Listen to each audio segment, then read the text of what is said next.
We're Erin and Amanda of Level Up Creators and Level Up Creators School. I'm our Director of Operations, and Amanda Northcutt is our CEO. We're just going to give people a chance to jump on and join and make sure we're streaming across all the platforms. If you have any guesses of, well, I guess I already posted the questions, so the guesses of the questions don't really matter. Dang it. I had such a good chance. Well, what are your questions, right? Like add questions if you want to add questions. Yeah. Add any questions to the 5 questions that we already have for you. But thank you for hopping on and joining us and spending some time with us. If you do not know us yet, we are Level Up Creators School and Level Up Creators. And there are 2 ways that we help thought leaders and creators like you build rock solid recurring revenue businesses. First, Level Up Creators, our done for you white glove consulting firm. And second, our Level Up Creators School, where we help a global group of thought leaders build businesses through our done with you model. Creator School includes everything and all of our methodology from our consulting firm in a way that can be reserved just for you. Let's jump right in. So first question that we most often get, and this is, gosh, I see it all over. How do I create more content without the burnout? Oh man, that is a hot question, isn't it? I hope everybody's in terms of like content creators and burnout, like we've been talking about this for a couple of years at this point. And so there are lots of efficiencies and automations to be made in ways that you can maximize your content so that you're not just recreating the wheel all the time. So one, if you've been creating for a long time, you can recycle content. You can zoom into content and talk about something very specific and detailed of, something within your methodology or something you've already spoken about from a post that has performed well would be a good idea. And then you can also zoom out. If you talked about something in detail, like what's the bird's eye view of that? And so thinking about different approaches and ways to communicate your POV, your knowledge, your methodology to your audience, because remember, we are also inundated with content and inputs. I mean, just constantly. And so saying something in a different way or in a different format, we have audio, text, imagery, video, short video, longer post. I mean, the way that we write things and format things on LinkedIn and Twitter and on every single social media platform, you can use carousels. There's so many different ways to communicate. So don't feel like you have to reinvent the wheel. There's 10 different ways that you can say the same or something very, very similar. And then something we talk about a lot, we help clients in our consulting firm do this. And then we certainly have been talking about this pretty much like all of Q3 in Creator School. And that is a content maximization workflow where, for instance, you're starting with a longer form blog post or even your newsletter or a podcast. I mean, if you're doing a podcast at this point, it should be a video first podcast on YouTube. You should disseminate it on all podcast platforms through a tool like transistor.fm. And then you should be taking the transcript and plugging that into ChatGPT with very specific prompts, which we also have templates for, and like copy and paste prompts that will be specific to you and your brand inside of Creator School. And we also don't advocate for just using whatever ChatGPT spits out, but it can be a very useful brainstorming partner. It can help you summarize things or say things a different way. Always be checking over your ChatGPT and Gemini outputs before you actually post them. But if you have a video podcast, you've got a long form video on YouTube, you've got the audio version and now video on Spotify that you can put out. And then you've got the transcript, which you can slice and dice 6 ways to Sunday with blog posts, with newsletters, with guest blog posts, talking points for future podcasts or interviews. You can make video clips. We use opus.pro. I know one of your questions later on is like, which tools do we use? So I'm going to just rattle off a few of those, right? We're in riverside.fm right now. That's where we record all of our video podcasts. And all of these tools, I mean, Riverside, Opus, their editors are so incredible now. If you're not using one because you're intimidated about video editing, you can just choose the words that you want included in a clip, or on the other side of that, like deleted from your podcast. And so you're not even having to use video editors in a traditional way. Those are so dialed in at this point. Even over the last 6 months, I've seen like major improvements in Riverside in terms of like the margins of the text that you cut out. Sometimes you have to go in and like tweak it on the little slider bar. And I mean, it's so much better now. I'm hardly having to do that at all for the few things that I still edit. But then you've got clips to use on all the different social media platforms. You can make carousels, all manner of text-based posts, contrarian takes, all that kind of stuff.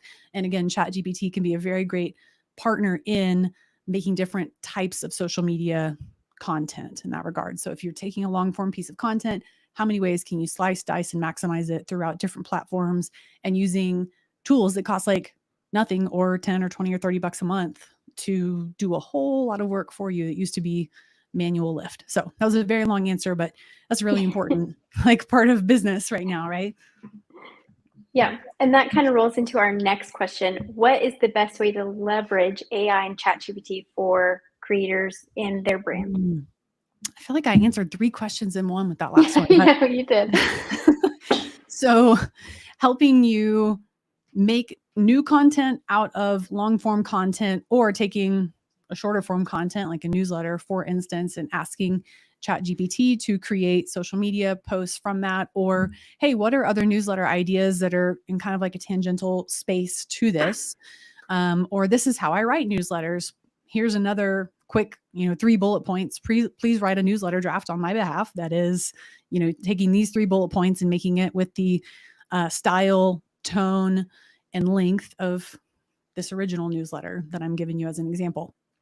So that's kind of a no-brainer at this point. And so content maximization, brainstorming partner, if you're stuck not knowing what to do next, or you need help with coming up with a marketing campaign outline for a launch or evergreen marketing. If you want to ask ChatGPT at this point to compare a number of like tools that you're considering using, like here's who I am and what I would use an email service provider for. Should I use ConvertKit, ActiveCampaign, or Klaviyo, and why? And then you can ask ChatGPT question after question after question. So I think that's kind of an interesting use case. What I miss, Erin? I think that's pretty good. I think you captured using like tools like Opus Pro in the AI capacity of like clipping down longer form videos. I again, using ChatGPT as like a brainstorm generator is like the most underrated thing, because a lot of times it's like we don't need like a full-fledged content piece. Even like the fatigue of like, oh, I know that I need to go and engage online, but I don't want to use the mental capacity to write all these like reposts or comments. It's like, give me a idea of where I can start with this that has to do with me, my story, my tone, my brand, and make it very appealing to my audience that I'm trying to reach. Because you can train ChatGPT to do that. Like, this is the people that I'm trying to reach. This is the tone in which I like to use, and this is my style. So with all of that embedded in that, then going and creating content, it's just creates such a great starting place for anything, really. Yeah. And I like the personal GPT, the advent of the personal GPT, right? We have an Amanda GPT 1.0, 2.0 for specific use cases. And we just launched a course in Creator School that's all about what the heck is AI? What are large language models? How do those work? And then how you make your own GPT. And then here's some fill in the blank, like here's a fill in the blank spreadsheet. And then here's copy and paste prompts for you to plug into your personal GPT. So that's on brand, the tone is right, the words are right, the POV is right. And so there's a lot of cool things. And we had a team meeting this morning talking about a new and different use. And that would be like a very automated, ongoing way of strategic data interpretation to help sort of demystify what's working in terms of your like customer journey, which top of funnel sources are most powerful and lead to the highest and most valuable, highest LTV clients, the ones that pay you the most over the longest period of time.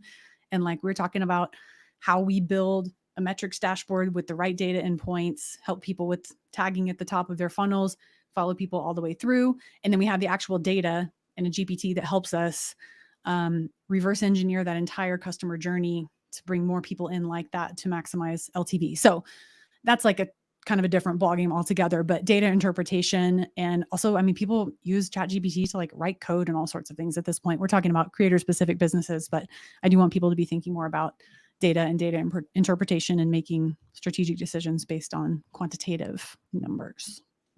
Yeah. It's also good and it's also much. Again, you can find more of this in the creator school because it's like we're not even scratching the surface of really how in depth you can get there. Okay, we've got to chuck along to our next question. How do I create recurring revenue streams from my content? Yeah.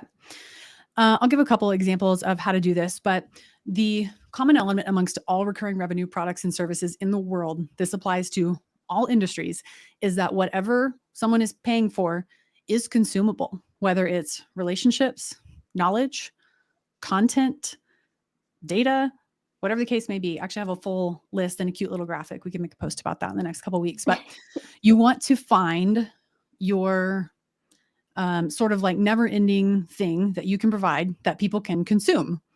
And so we're working with knowledge creators, like people who are working through knowledge transfer. You're teaching people what you know online, and they are therefore learning from you. And so knowledge is consumable. Access to you is consumable. Relationships are consumable. So I'm describing like a membership community or mastermind group where you can provide information. Again, you can provide the same information in a different way, right? You can put the same information in a course as you can in a small group, high ticket coaching program.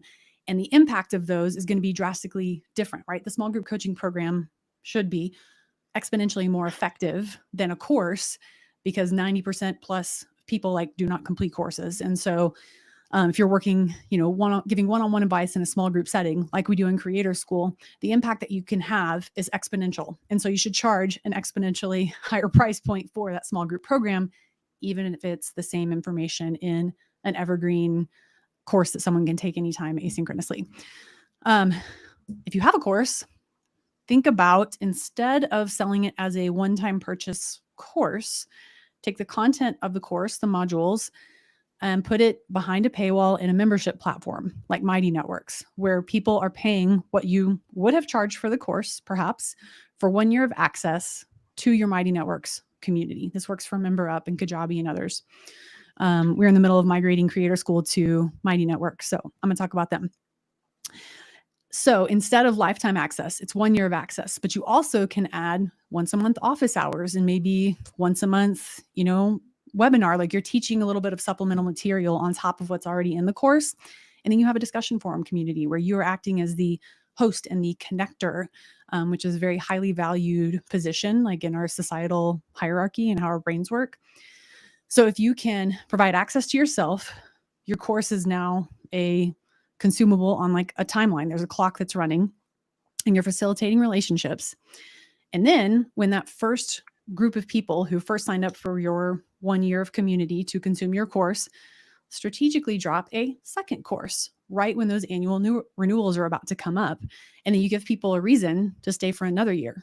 And now all of a sudden, you having to go back and do another launch or another like full sales cycle. You're providing more value to the same people. You were building a business that enjoys horizontal growth where you sell as much as it makes sense to the same group of people, as opposed to a vertical growth organization where you have to acquire a new customer for everything you sell. That is a crap way to do business. Like, do not do that. We are all about recurring revenue. And I have yet to find a use case where I could not determine like a consumability piece and then a value metric for that ongoing consumable product or service. And so try and think differently about how you can structure what you have to offer such that people essentially subscribe to you, to the information you provide, and to the community that you can serve as a connector within. Yeah. So, yeah. Yep.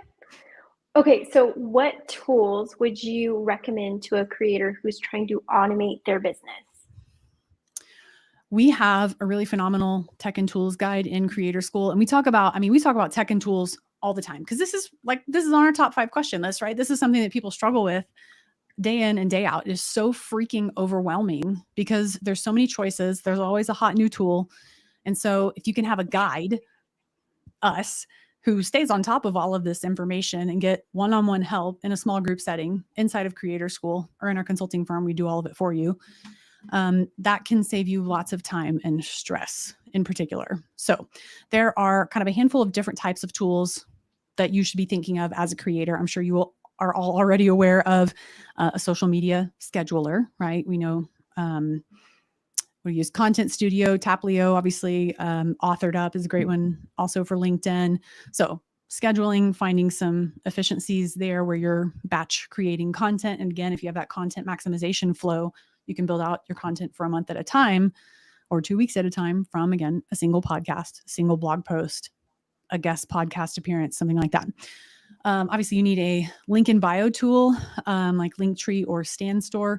ManyChat, if you're, an Instagram creator, is so helpful, and they have massively leveled up their functionality in terms of really, really seamless DM automation. So that's been very cool. I wish there was something like that for LinkedIn, but no dice so far. And then Twitter really does not like any of those tools playing in their sandbox. I don't know if that's going to change anytime soon, but I kind of doubt it. You need an email service provider. Or go ahead. I think for Twitter, it's Tweet Hunter is the go-to tool for Twitter. There you go, Tweet Hunter. Yeah. You need email marketing automation tool because you should be building an email list. You should be moving your audience from social, where you're renting them, to where it is permission-based marketing in their inbox. They're giving you permission to take up a little bit of space in their inbox. We recommend ConvertKit or ActiveCampaign, depending on the complexity of your business. And if you are running something on Shopify at this point, Klaviyo pretty much has that on lock. If you're running a newsletter-only business, ConvertKit does have a good way to do that. You can definitely do that through ActiveCampaign. Everybody knows Substack and Beehive are very purpose-built paid newsletter tools. I mean, those two are direct competitors. But there are extraordinary inherent limitations in both Beehive and Substack. I know Beehive has pretty amazing roadmap in front of them, so I'm interested to see how that evolves. But those are kind of our recommendations for now. You got to host your website. We use WordPress. We also like Squarespace. You got to know how to use Squarespace well for different platforms and optimizing for mobile and tablet and all that kind of stuff. Wix.com is a pretty good, no code builder as well. Membership communities, Mighty Networks, MemberUp, and Kajabi, Memberful. If you're on WordPress, you can customize your membership platform to the nth degree on Memberful. And then for course hosting, if that's really all you're going to do, Thinkific, Teachable, Podia are all great platforms. And from there, we use Notion to our whole business. Pretty much the backend operations runs on Notion. You want analytics, tracking software, you want a branded email address, you need a place to host all the domains that you own. We use Hover. There's lots of good services though. Yeah, there's lots more. I'm going to stop right there because we're about out of time, but that's why we have this whole tech and tools guide in Creator School, but we can give you all the information that you need there. Yeah. So one more really quick question. How do I grow and engage my audience more effectively? Yeah. So figuring out what kind of content works. So looking at your analytics and understanding what do the people who are paying attention to you like and appreciate the most and are engaging with. So looking at the quantitative numbers, because that's definitive information, right? Like hard numbers and percentages. Ask questions. Polls are super, super, super hot right now. I mean, that's been a big thing on LinkedIn. Quizzes as a lead magnet, also very, very, very, very popular and impactful right now, very high conversion rates on quizzes. So that's kind of super low hanging fruit, but ultimately you're building a relationship. So think about how that happens in the real world, in real life, IRL, and how can you take those same principles to build relationships with the people who are paying attention to you online. Ultimately, that's about designing a very thoughtful customer journey that brings in lead magnets and products, right offer, right time, right person, right way, a whole back-end marketing automation system. And that's how you do this at scale, ultimately. That's a very complex thing, but you can start very easily by asking questions, running polls and running quizzes, surveys, engaging with your email list, getting people on live calls is also good. And then this whole online situation feels a little bit more real, like a real, physical human being that's actually here. Yeah, that's all pretty low hanging fruit, but long-term you want to do this at scale, and there's a whole methodology and system behind that. Yeah. Awesome. Okay, guys. Well, that's a wrap. Thank you so much for joining our live stream. Be sure to follow us for more tips and insights on building a successful recurring revenue business. I dropped our newsletter in all of the chats on all of the platforms, so be sure to subscribe. Next time, we're going to be recapping the actionable takeaways from our Amanda Gets project. and we're going to be breaking them down on a smaller scale, how they can apply for you and your business. And we also have a special offer of something we're going to be giving away at the end of this month. And so our newsletter audience gets first access to that. So you are going to want to be on our list. So join the 5K plus creators that are already that are already following us and get that. So bye. Thank you so much for joining. Thanks, We'll see everybody. you next time. Bye.